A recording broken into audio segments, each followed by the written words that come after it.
Hey guys, it's Bogey here, and I've got some more Titanfall gameplay for you. And what I wanted to talk about in this commentary are just different things about the Xbox One and, of course, Titanfall. So, to start out with, Microsoft is considering doing some backwards compatibility with the Xbox One and 360. So, what they're kind of thinking about doing is through an update, adding a Xbox 360 emulator onto the software in the Xbox One so that you can play all the old games that you have. And they're just not sure on it at the time. They're thinking about the best way to do it and whether it would be the best move for them in not just the short term but the long term also. So really what's kind of hindering their decision is they're not sure if doing that would mess with the software of the Xbox One, and they don't want to, ruin a good thing that they have going already. And they're just kind of trying to figure out what would be the best way to do it, but also, the Xbox 360 is still a very prevalent game console.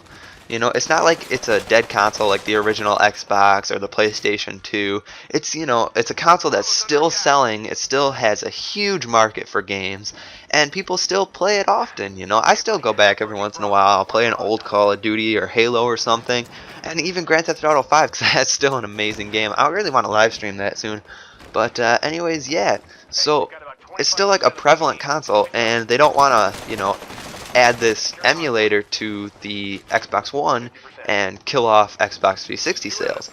But they kind of want to add the emulator to the Xbox One in order to increase Xbox One sales, which I think is going to happen once they do this DirectX 12 update and increase to where they can do 1080p games and have double the graphics power of what the console has now.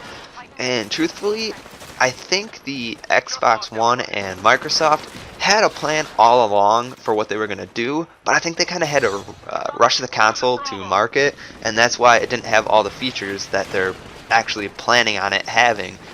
I think they just had to rush it because the PlayStation 4 was coming out, and I think now they're actually getting to the stuff that they actually wanted the console to have, and it's just, I think they had this plan all along of what they wanted the Xbox One to actually be, and I think it's just they didn't share that plan with anyone. So I think that's really why the console, has been hurting sales-wise compared to the PlayStation 4, which, by the way, is just completely kicking Xbox One's butt when it comes to sales.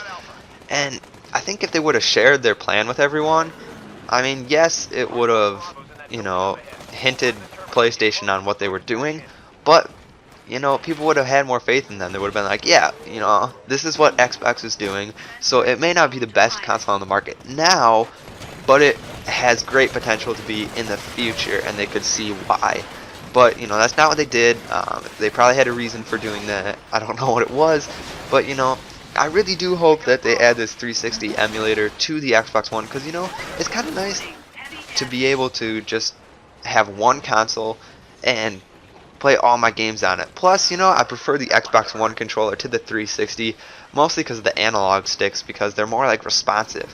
When I go back and play a 360 game, I feel like I gotta really grab that analog stick, and I always have to turn the sensitivity way up just to get it to turn more like the Xbox One. And that's something I really wish, if they added this emulator, I could use the Xbox One controller, and I could get the feedback that it provides when you're gaming that I really enjoy.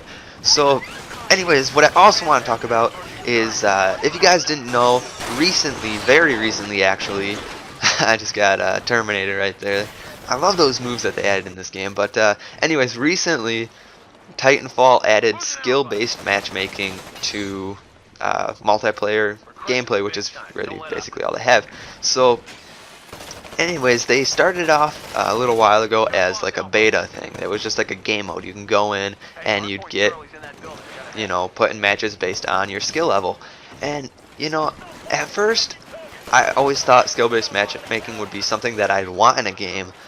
But I think my opinion on it has changed. And I know, overall the gaming community wants skill-based matchmaking, and I did too for a long time, but I don't think that's the way games should go.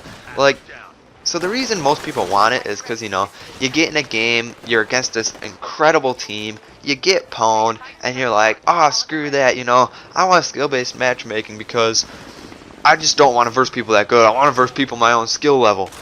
But I don't think, you know, everyone thinks about the other side of it.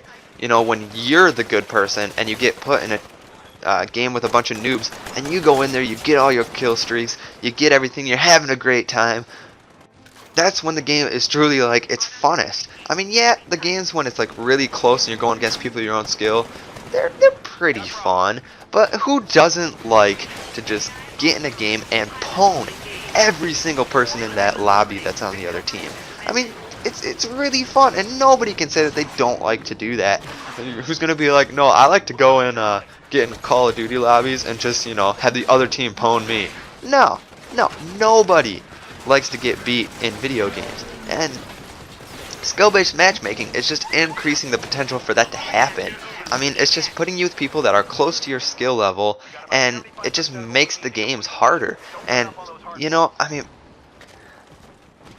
I think it's better when games have that randomness of, you know, obviously sometimes you're going to get put in a lobby with a bunch of really good people. It's going to happen. Just for as many times as you get put in a lobby with a bunch of horrible people that you just pwn.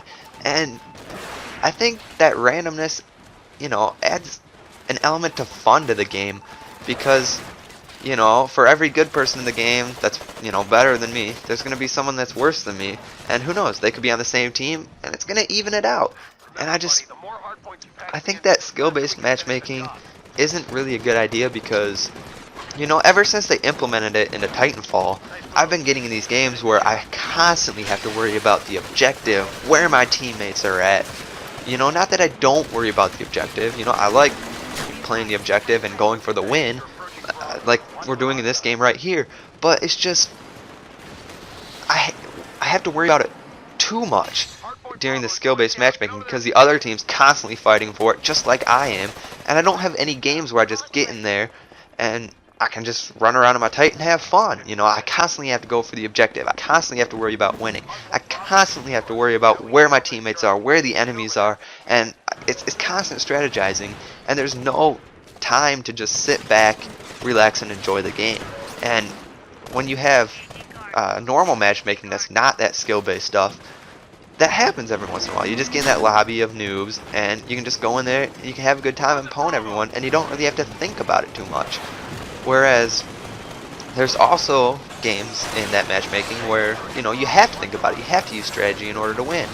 And in skill-based matchmaking, that's all there is. It's just constant thinking when you're playing the game. And I don't know. Just let me know in the comments down below whether you guys think more games should implement skill-based matchmaking, whether it's a good thing or a bad thing, whether you want to see it in Titanfall like it is now, or if you want to go back to the old system. And also let me know in the comments down below whether you think the Xbox One should add an Xbox 360 emulator, or if it should just keep the 360 sales up and not do that. So yeah, thanks for watching, guys, and if you like the video and like my content, could you please click the subscribe button in the top right corner? That would really help me out a lot, and I'd very much appreciate it. Also, if you could like, favorite, share the video, that definitely helps me out an incredible amount. And if you haven't seen either of my recent videos, the one on the left is about the Xbox One doubling its graphics power with a DirectX 12 update, which is going to happen hopefully soon, and I can't wait to see the types of games we're going to get with the addition of DirectX 12, and when more people start using the cloud service. And the video on the right is about the Titanfall DLC and Season Pass. I go over like what Respawn's planning for some of the stuff that they're going to do for free DLC, like private matches, different things like that, and kind of what they're planning to do, hopefully for their $25 season pass, which is an incredible deal, and you guys might want to check that out if you have the game and haven't gotten a season pass yet. So thanks for watching, and if you guys are on that social media stuff, feel free to follow me on Twitter. I'll have a link to that in the description, along with a link to my Twitch channel. If you guys want to check out my Twitch streams, which I do weekdays at 2 p.m. And yeah, thanks for watching and have a nice day.